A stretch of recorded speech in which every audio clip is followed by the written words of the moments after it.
Kinnett. Tony Kinnett. Tony Kinnett. Tony Kinnett. Tony Kinnett. Tony Kinnett. Tony Kinnett. Host of the Tony Kinnett Cast. Let's get down to business.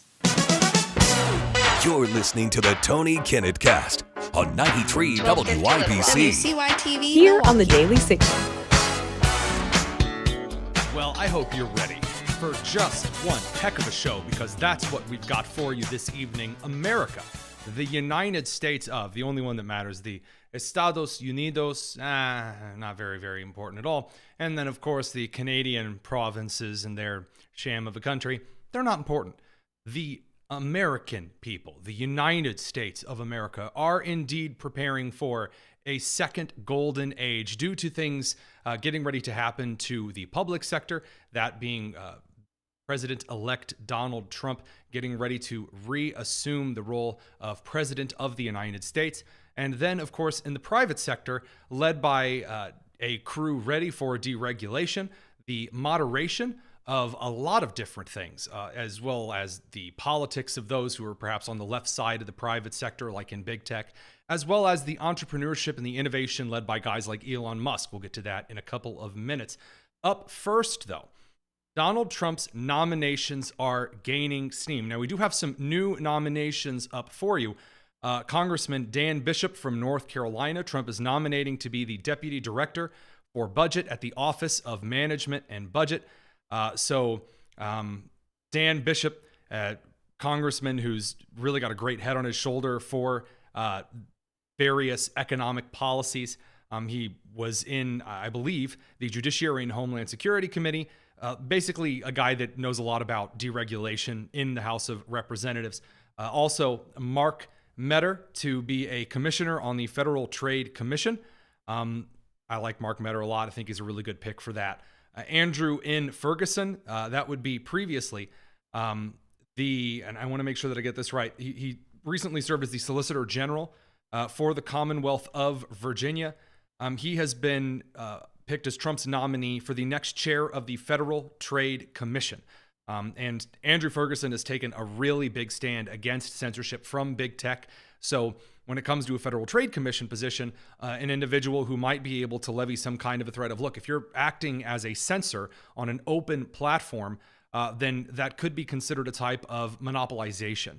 And so definitely an effective kind of role in that particular situation. And then last but not least, Jacob Hellberg for the next Undersecretary for the next Undersecretary of State, for Economic Growth, Energy, and the Environment. Big foreign policy guy on the Trump Peace Through Strength agenda. That brings us to a series of nominees that are giving the left heartburn. So there was this idea that Pete Hegseth, he had all of these problems. And at first the media came out and said he had this big, Nazi tattoo. Well, that's not the first thing. The first thing they came out and said is that he was a weekend host at Fox. That's all he'd ever done. So how silly it was that Trump had suggested Pete Hegseth for Secretary of Defense. Oh, the mockery. And that didn't work because Pete Hegseth has actually done a lot of important things, both in his service in the military, in the National Guard as a major, winner of 2 Bronze Stars, as well, I should say, as working and running 2 veterans organizations after leaving his time in the service. This gets a little more interesting after they decided to accuse him of having a super duper Nazi tattoo, which just turned out to be a Jerusalem cross, which a lot of Catholics and Protestants get in relationship to Jerusalem. I know, Jerusalem cross, what a concept.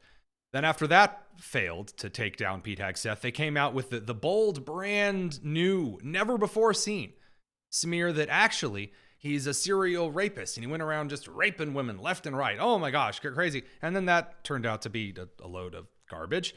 So then it was that he was, he was a serial drunk. He's bouncing off the walls at Fox News, always sloshed, 24/7.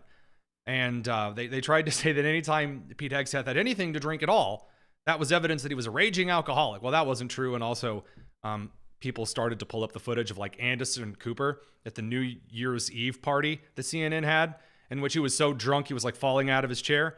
Yeah, probably not a good thing to throw stones on that particular field. So that brings us to the senators.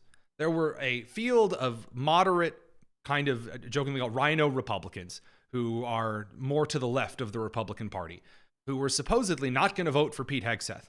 After all, Matt Gaetz had stepped out after there were some pressures put based on his past and on some, congressional ethics things. And then it started to look a little bit too much like a Brett Kavanaugh smear. And then Pete Hegseth actually sat down and started meeting with a couple of these senators. So Joni Ernst of Iowa started getting some serious primary threats if she didn't actually take the time to sit down and meet with Pete Hegseth. Now Joni Ernst looks like she's going to vote in favor of Pete Hegseth. Then you have a couple of other guys like John Cornyn also coming forward, and who was originally going to vote no on Hegseth. Now he's come around as well. There's a lot of momentum in this country for Hegseth. Even Lisa Murkowski of Alaska has now come to the point of, instead of kind of a hesitancy, she is, well, check it out for yourself. I'll let you see what she said to CNN in the gutter snipes chasing her around the Capitol today. I had a good exchange with Mr. Hegseth. Are you ready to support him? I had a good exchange, and we'll see what the process bears. What more are you looking to learn? Well, he's got probably at least half the Senate that he's going to visit with. He's got a process that is going to involve full vetting through the administration. Yeah, so in essence, I'm looking forward to him going through the process that every nominee goes through. That's very different than what was expected. So it looks like Hegseth is going through. Kash Patel going through, again, although people like Amy Klobuchar, just one of the least intelligent in the United States Senate, which is, of course, saying a lot, who said that FBI Director Christopher Wray should serve his 10-year term. She said that he was originally appointed for 10 years by Trump. The term of an FBI director is not 10 years. That is the maximum number of years that an FBI director can be in office. There is no magical number of year term that an FBI director is supposed to fit. And so Kash Patel looks like he's going to sail through. So if that's not going to work, then what do they have left? Well, they've got Tulsi Gabbard to whine about. So there are these anonymous senators that are going on the record, off the record, sort of sometimes around the record, to maybe suggest that they don't like Tulsi Gabbard, because many on the left have suggested that she's actually a super duper secret, Russian puppet by Putin.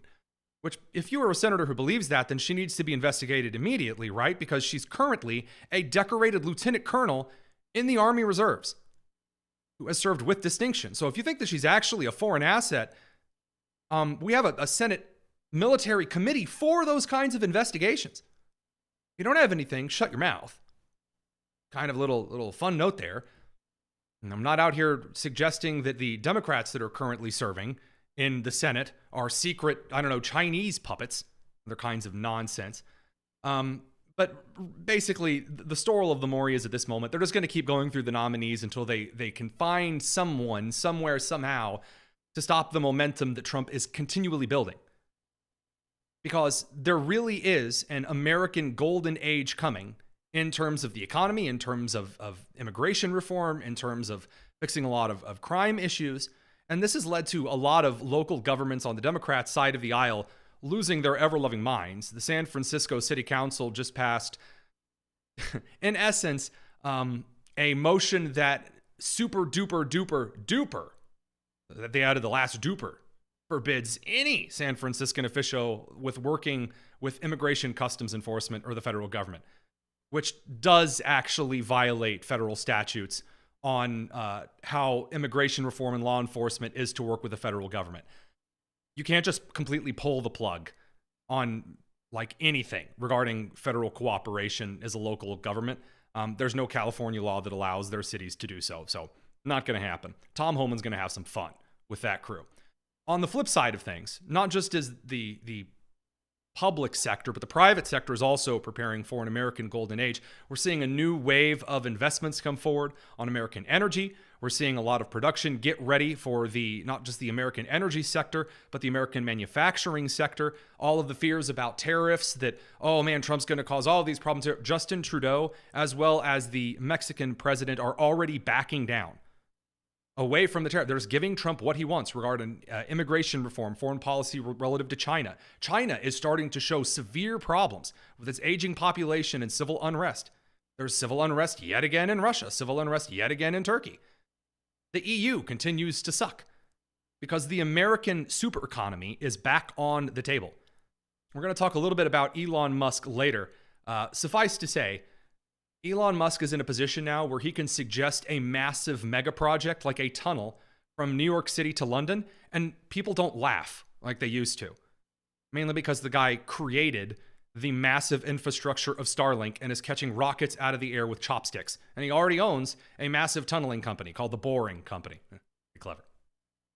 So the Democrats are doing some things that we're going to talk about up next, and their preparation for the golden age it's struggling just a little bit. It's the Tony Kinnett Cast here on the Daily Signal. Be right back.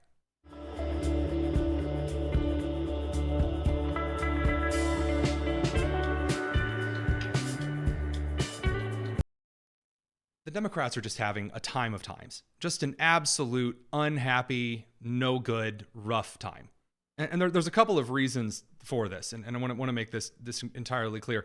The Democrats are splitting in half in the present time. You have a couple of moderates, I'd say about a fourth of the party, in the actual elected members, about a fourth of the party. In the actual group of individuals who vote Democrat, it's probably closer to a third or a half of the Democrats that are having this crisis of conscience. But when you elect progressives, you kind of get hyper-progressivism. It's kind of one of those problems. The hyper-progressives are just losing their ever-loving mind right now, and about increasingly stupid things.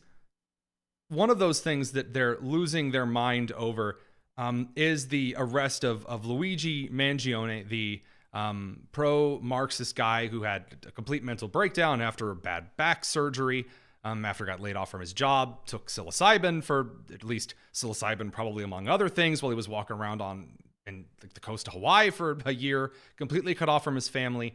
He allegedly murdered Brian Thompson, and later on was like carrying a manifesto, a lot of weird nonsense regarding that situation.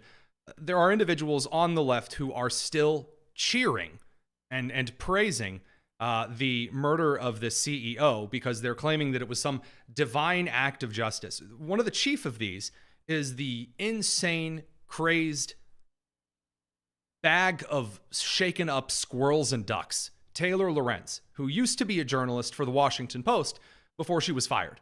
She was invited on Piers Morgan to talk about some of the posts that she's made recently on Blue Sky, where she said that she felt joy at the murder of the United Healthcare CEO. And that is definitely a take, and Piers and some of the other guests rake her over the coals for this. It's one of the most unhinged moments I think I've actually seen on television. Facts. I disagree. Let's move to the other story because Taylor's been waiting patiently here. So this issue of Brian Thompson, one of the top healthcare executives in the country, I'm just curious why your first reaction would be to his cold-blooded execution, and people wonder why we want these executives dead.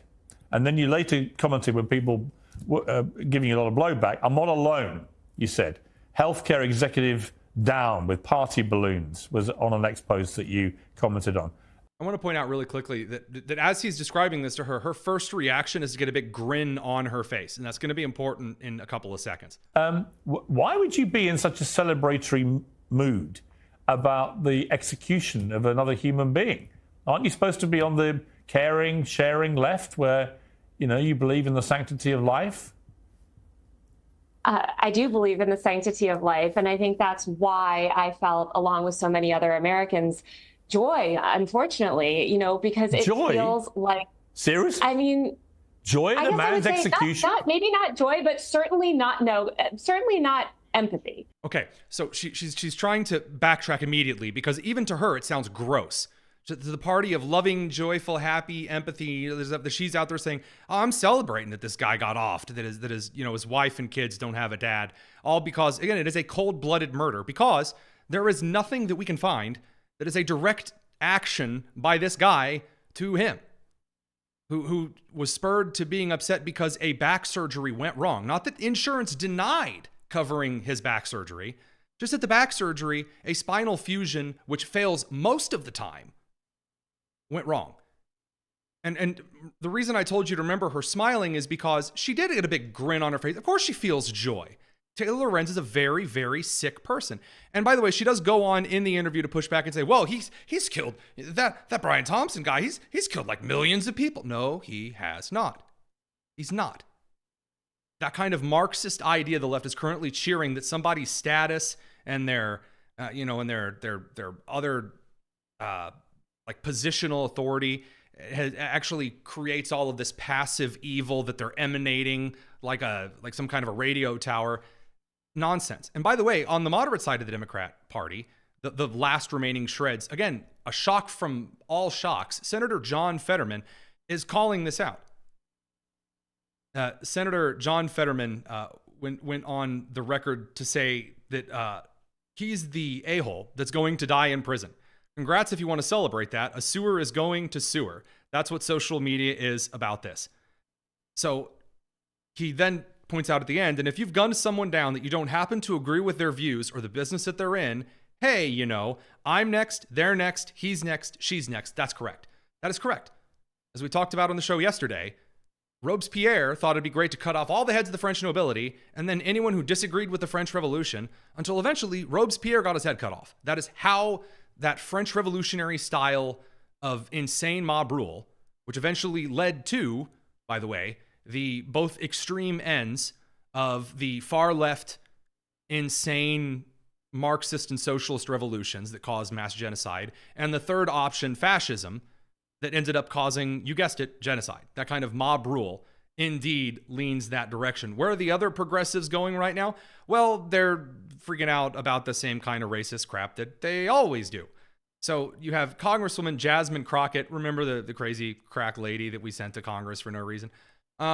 She said Jordan Neely was unarmed. So she's talking about the homeless man who was threatening everyone on the New York City subway system, that he was going to murder them. He didn't care if he went to jail. And then Daniel Penny, who's just been acquitted, put him in a hold, and Jordan Neely died. And again, it is currently unclear. It is currently clear, according to the coroner report, that it's actually Daniel Penny who put him in a hold to put him to sleep, and Jordan Neely ended up dying. So this is what Congresswoman Crockett said. Jordan Neely was unarmed. He needed support and care. Instead, he received a death sentence. His family grieves while the man who took his life walks free. By the way, incredibly dangerous for just Congresswomen to go out there inciting violence immediately in this particular situation. But aside from that, you guys do know that somebody who's unarmed can still commit murder. Isn't that what she's accusing Daniel Penny of? Daniel Penny didn't have any arms. He didn't have like a knife or a gun on him. He was unarmed. He was threatening to kill everyone on the subway train. Absolute lunacy. So, by the way, I should point out Taylor Lorenz, who was fired from Washington Post, has now also been fired by even more to the left Vox, which is absolutely what she deserves. The golden age has indeed reached down to independent and centrist, as well as right-leaning journalism in the scope share of viewership. So this is according to a new bit of data released over by Nielsen. Right-leaning media has tripled in viewership and listenership over the last 2 years. According to Axios, the Daily Wire, it's a conservative company we're friendly with, is set for $200 million in revenue. And we haven't even got to Trump talking about Canada yet. Guys, we are so back, and we're going to talk about some of the things that we're going to do. In office, when Trump has returned, we're going to be bringing on Lathan Watts over from the Alliance Defending Freedom. It's time to strip some federal agencies of some garbage. It's the Tony Kinnett Cast.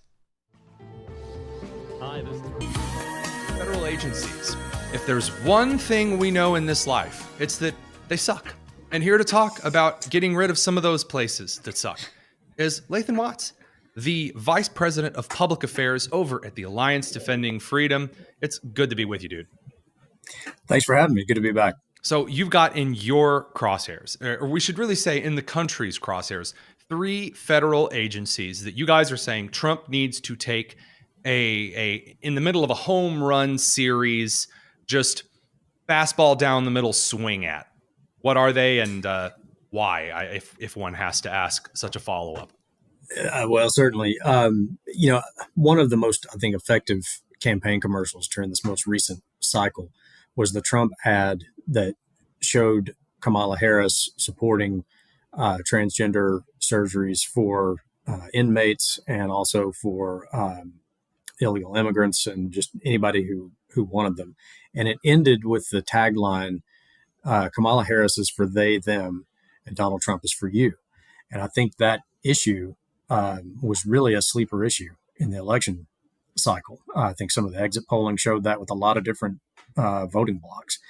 And with the promise of reducing government and getting DEI policies and some other kind of woke ideology out of the federal government, we found there's plenty of examples, but the article that I wrote focused on three.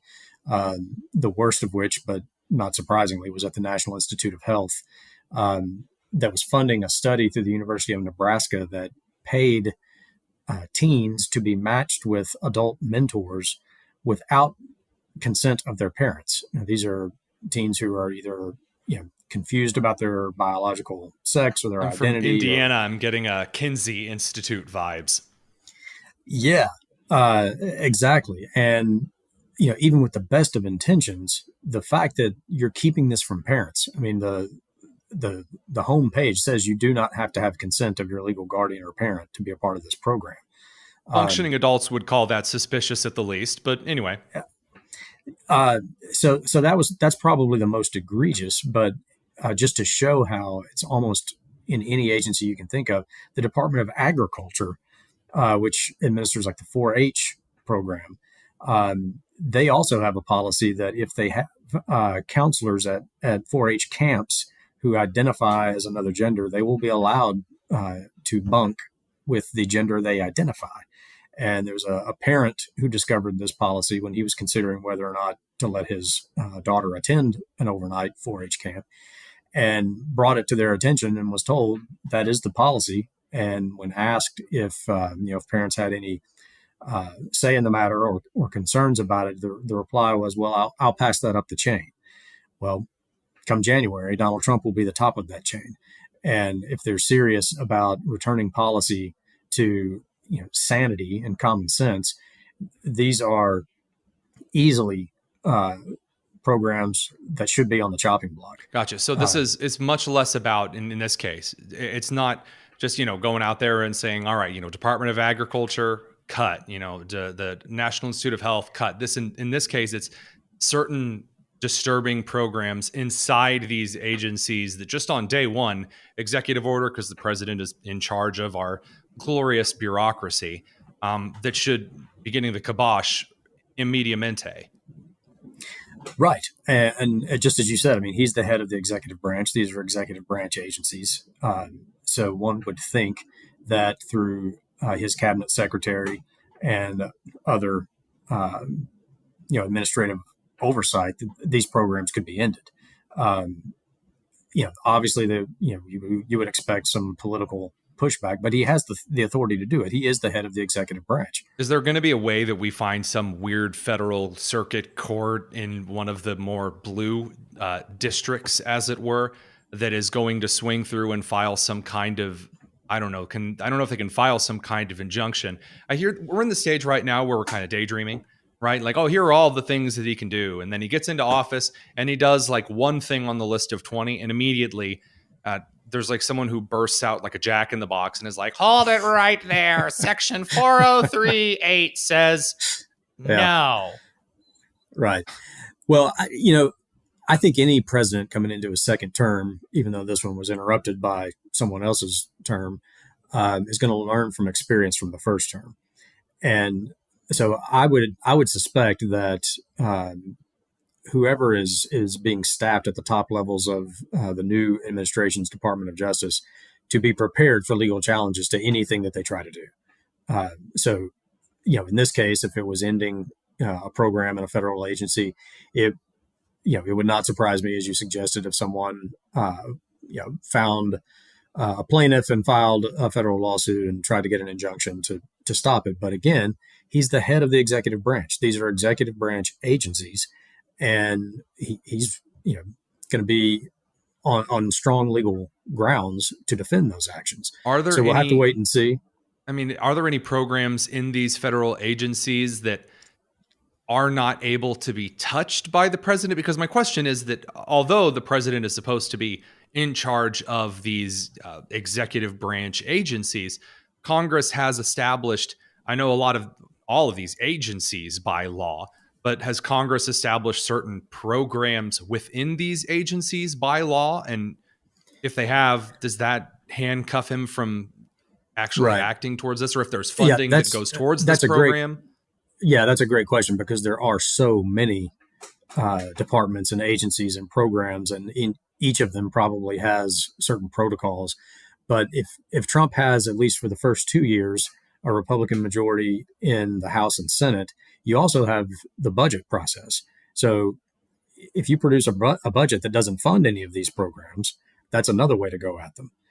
So if he's got cooperation from the majorities from a budget perspective, if you've got Elon and Vivek looking for ways to save money, well, here's some programs you could easily do without, and maybe you go through the budget process as well. Let's dig into the hypothetical territory, because this is where the fun happens for those that are in the legal side of things and also in the media side of things. Let's talk about our candy land here for a particular second.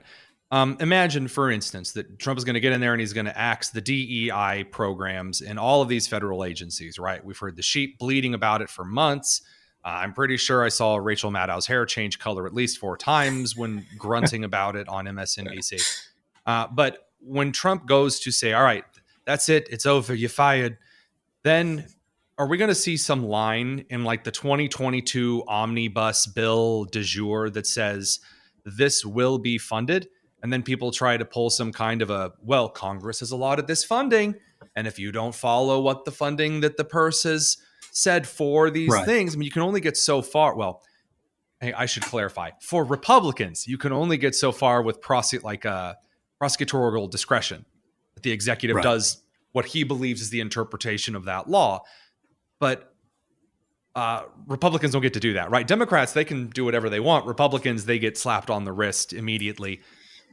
Is there any kind of a springboard there for someone to file some kind of magical lawsuit and says, no, this has to be funded for eternity? Well, I'm not sure about the lawsuit angle, but it does highlight what your question highlights is something that's very important, which is the reason why it's so important to pass a budget and not fund the entire federal government with one omnibus spending bill, because that's how they paint themselves into this corner where if you want this, you have to agree to everything. Yeah, if you want border funding, then you've got to trans the kids in Nebraska. I mean, that's all right. My hands are tied. Exactly. And so, which just highlights, like I said, the importance of passing an actual budget, because then you pass a series of appropriations bills to fund the different sections of the budget. And then you can have an up and down vote on this appropriation for this agency, for this program, versus, well, it's all one big Christmas tree. And so everybody just tacks on their favorite ornaments. And, if you don't like, what I put on top of the tree, then you got to burn the whole thing down, like, Uncle Lewis and Christmas Vacation or something like that's why we need a functioning budget process. Well said. Lathan Watts, Vice President of Public Affairs over at the Alliance Defending Freedom. You can find them over at adflegal.org. Make sure you follow them over there, because they've got a lot of great updates coming out about this stuff. Just daydreaming is fantastic. But unless you know how it works, you're not going to know what to root for when it's griped about on national media. So, Lathan, thanks for stopping by. Glad to be back. Glad to come back anytime. Thanks for having me. We'll be back in just a second. Don't go anywhere. It's the Tony Kinnett Cast here on the Daily Signal. Okay, an unnecessary hot take straight from the bottom of my heart. It matters to me more than I thought that it could in this particular day and time. Allison, are you out there in the wild blue yonders of the radio world? I am. Hello. I know that you have something on standby for me, and I need you to have it ready. Just whenever you feel that it's right, whenever you feel that I've reached the maximum effectiveness, I'm getting going, just start cranking that music up slowly. So, guys, I'm going to level with you. My unnecessary hot take that has become more refined since a conversation that I had, who I'm not allowed to name, lest I reveal her very important legal work, came to me a couple of years ago. And we were talking in some restaurant in DC. This was after, I think it was back when I ran Chalkboard Review, actually. So after 2020, but before 2022. We were talking about foreign policy. She said that we should be occupying Mexico. And I laughed because I thought it was a joke. And she said, no, really, we should be occupying Mexico City. The country of Mexico should be occupied by the United States. And I asked her to explain. And she gave a very compelling argument that I'm not going to go into extreme detail on at the moment. Basically, that settles down to the Estados Unidos de Mexico is committing a series of aiding and abetting style actions from its official government capacity in war crimes against the United States and acts of war against the United States, which are two lovely separate things, through the Sinaloa and other drug cartels and trafficking cartels and just straight up violence. So I am of the current opinion that the United States absolutely, without any, I am not joking, the United States should own Canada. We should liberate Canada. We should annex it into the United States. Every bit of it except maybe Quebec. Quebec wants to be its own French country. Whatever, don't care. They can be French. Totally fine. We don't need Quebec. Everything else needs to be in the United States. Also, not just Mexico needs to be annexed into the United States, and the cartel needs to be purged immediately. Every country all the way down to Panama. Retake it. Pax Americana, Manifest Destiny. The United States should end 20 miles south of the Panama Canal. And they should be lucky that we're not going into South America. Because if we don't, China's just going to move in anyway. That's exactly what they're doing right now. China is a failing state. They are an aging state. The United States, if it does not move forward, will regress. Teddy Roosevelt was absolutely correct. If you want the United States to be a successful nation, if you want the United States to be prosperous, it has to go to something new. If you want the United States to actually progress in science and technology, you want it to progress in the life expectancy of its citizens and prosperity for its citizens, then it needs to advance. Canada's a failed state. Conquer all of Canada. And I don't mean in the Nikki Haley Bushian way of conquering a country where you just set up democracy and leave it alone. No, take it over. I want assimilation. The United States, Pax Americana. That was perfect, Allison. That was just like spot on. And this is, I'm not even going to ask you to dispute this hot take. This one is just the best. I want to visit Tampico down in Mexico without getting shot or given something fentanyl related. Take every single bit of it. And by the way, also, cut off Chicago and push it into Lake Michigan. Just while we're doing things, just while we're out here suggesting things. I want you to make that stupid big metallic bean statue they have that people are impressed with. The funny looking mirror that looks like a mix between hamster poop and a toddler toy. Shove it, tie a chain around it. Make that the anchor that keeps Chicago in the middle of Lake Michigan where it can't bother anyone anymore. Reform California through the burning fires of patriotism. Because California is too beautiful to leave to the libs. And conquer all the way down to Panama. All the way down. Have you ever seen the Panama Canal, Allison? I know you've done some traveling recently. I don't think I've actually been to the Panama Canal. It is incredible. I mean, seriously, there are some things that are just amazing. Ron Swanson on Parks and Rec pointed out that it was okay to cry at the Grand Canyon. I teared up a little bit, not like enough to get all weepy, but there was a bit of a moistness to my eyes when I saw the Panama Canal, because when you actually see how long that stretches out, when you see the boats, when you see, I mean, there's so many cool virtual environments. You should get like a virtual headset, do a virtual environment of the Panama Canal. It'll blow your mind. And we gave that to Panama? Why? All the Central American countries are corrupt. Take them all. If the British want to own 15% of Belize, we'll talk about it. And give Elon Musk the Yucatan. That is one of the best places to launch rockets from. That man should be launching rockets until we own the moon. Not just plant a flag. I want the United States full custody of the moon. It's not a split custody marriage. Own the moon, own Mars, United States supremacy, Pax Americana. And you know what? While we're at it, take back the Philippines and rename it MacArthur. I'm just feeling fantastic this evening. That's what should come out of the American Golden Age. Now, if you out there going, well, that's silly and stupid. You know what would be silly and stupid? Leaving those nations and the kind of weird Bushian compassionate conservatism that ruined the United States over the last 20 to 30 years and not actually taking this country and taking other countries and doing something cool with them. I mean, just do it. Do it for the meme if that's what you really want to do. And then watch us do some really great things. The best part is I'm already getting comments where people... I have a comment from a friend of mine who's on the Hill in a senator's office I really can't name, who is actually asking if I'm serious. I'm dead serious.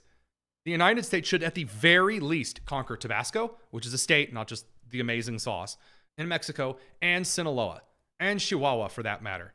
Baja California should just be given exclusively to the United States Navy and the Marines. Okay, forget the Navy. Just give it to the Marines. That's what we should do. Remake the world in our image. And you know what? Add another 8 or 11 heads to Mount Rushmore. And only like 2 of them should be allowed to be presidents, because I've been like greatly disappointed. So see, Allison, if you didn't know, there's actually this like S at the end of the unnecessary hot takes. It's plural. So what I did is I brought a bunch of the most unnecessary hot takes that I could. I didn't even talk about my grand vision for reconfiguring the borders of Indiana, just conquering Mexico. You vacationed to Mexico, though, haven't you?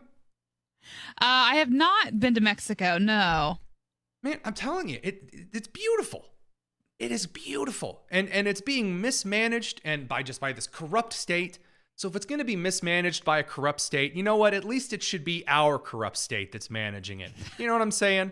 Like nobody's going to At least we should conquer it all. Yeah, nobody's going to wreck my car but me.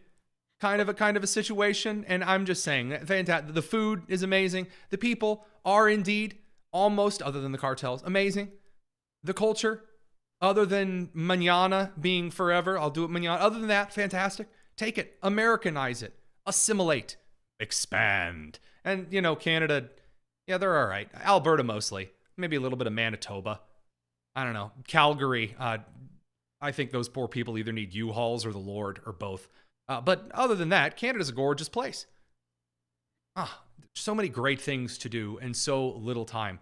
So with those wonderful thoughts to lull you off to a wonderful slumber this fine evening, you should head over to Daily Signal over on YouTube. You should check out some of our other great exclusive content. There's so much to choose from. You can head over to the podcast, find us there. There's a lot of great stuff coming to the show that I can't tease just yet, though I really want to. So with that, we'll just kind of have to wrap things up just a little bit slowly. Allison, excellent work on the music this evening. Producers Daniel and Lou are always stellar. We appreciate all of you guys tuning in, whether you're on radio, TV, streaming, podcast network. This has been the Tony Kinnett Cast on the Daily Signal, nationally syndicated and first on 93 WIBC. See you tomorrow.